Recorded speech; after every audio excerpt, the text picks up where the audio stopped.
Acts 19, verses 13 through 41. Then some of the itinerant Jewish exorcists took it upon themselves to call the name of the Lord Jesus over those who had evil spirits, saying, "We exorcise you by the Jesus whom Paul preaches."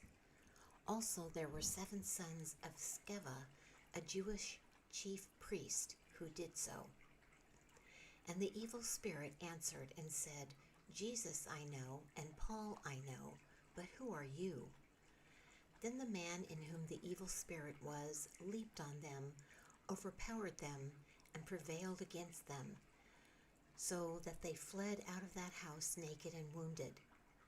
This became known both to all Jews and Greeks dwelling in Ephesus, and fear fell on them all, and the name of the Lord Jesus was magnified.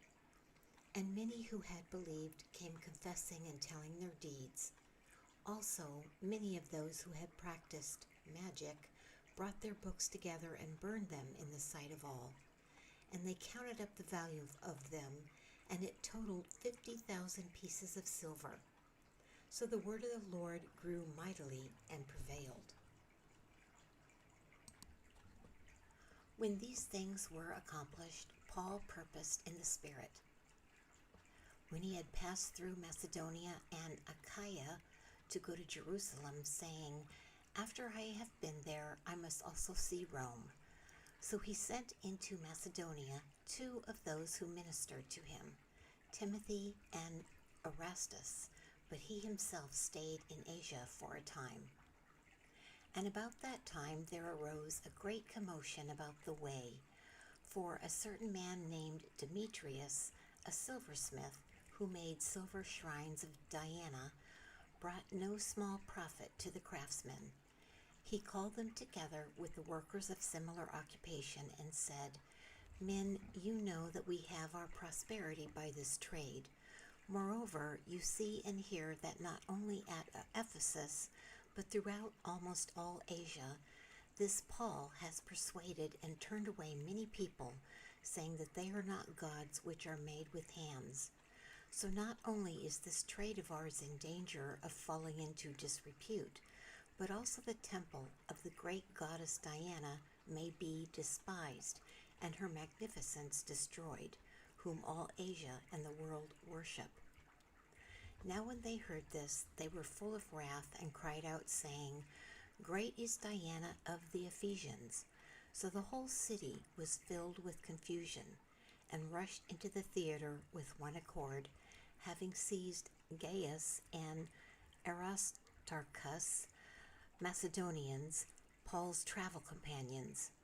And when Paul wanted to go in to the people, the disciples would not allow him.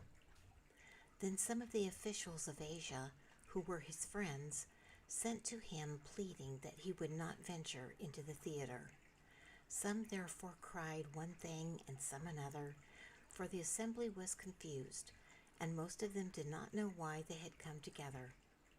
And they drew Alexander out of the multitude, the Jews putting him forward. And Alexander motioned with his hand and wanted to make his defense to the people.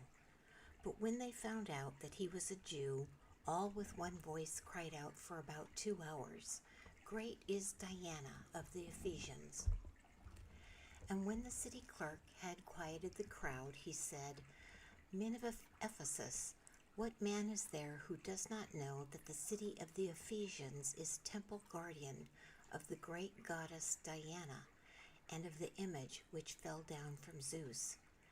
Therefore, since these things cannot be denied, you ought to be quiet and do nothing rashly.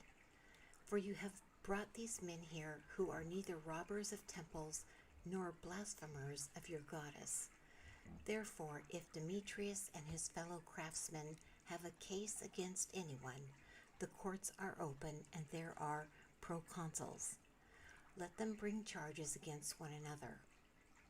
But if you have any other inquiry to make, it shall be determined in the lawful assembly, for we are in danger of being called in question for today's uproar, there being no reason which we may give to account for this disorderly gathering." And when he had said these things, he dismissed the assembly.